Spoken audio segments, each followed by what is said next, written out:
The Epiphany, as well as the season that we are in after it, are all about revealing God's work in the world. And we've been seeing that with the lessons that we've had throughout this time, through each of the Gospels. And we hear it again this week through Jesus' ministry. Because everywhere he goes, we hear that people are astonished by his teachings. Their response when he performs miracles is, "What is this?" This is a reaction we see in the gospel today, but we see it throughout other readings in both Mark and in the other gospels as well. And these questions that people are asking, what is this? They're astounded by Jesus. They're being astounded by his works.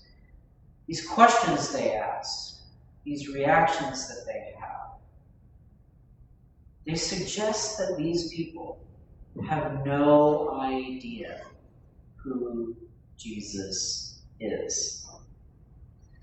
Whether they're the onlookers or the disciples, we get this sense that Jesus' identity remains a mystery.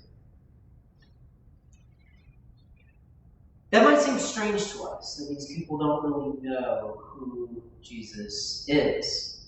What might seem even stranger still is that the demons do know who Jesus is, and they're not shy about saying so. Because in our gospel reading today, we get one of these unclean spirits who's possessed of it. And he asked Jesus by name if he has come to destroy all these evil ones, all these other unclean spirits. And the Spirit tells Jesus in no uncertain terms that he knows who Jesus is. He knows that Jesus is the Holy One of God. So how is it that an unclean spirit knows who Jesus is, when none of these onlookers, and certainly none of his disciples, have a clue?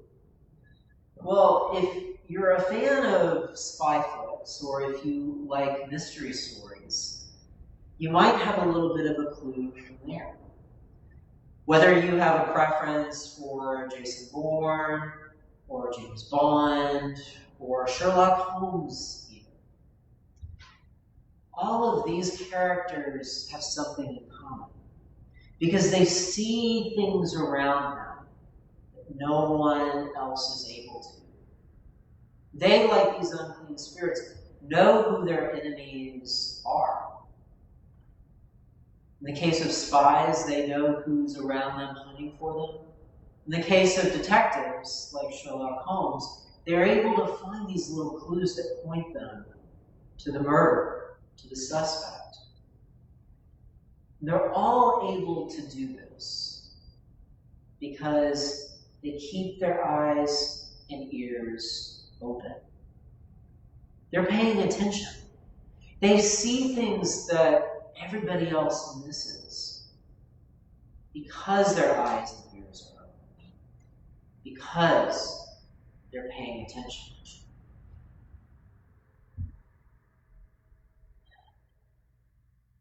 Jesus, of course, is not our enemy. That's the main difference we have with these unclean spirits. Jesus, instead, as that wonderful hymn that I hope we will get to sing with each other once again soon. In that hymn, we hear that Jesus is our master and our friend. So unlike the unclean spirits, unlike murderers and enemies, unlike the evil one, we do not need to fear Jesus.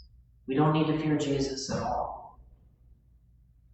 But how much better would it be if we could be like these spies, if we could be like these detectives, If in some ways we could at least do what these unclean spirits are doing with Jesus, in keeping their eyes and ears open, how much better would it be for us if we could do the same?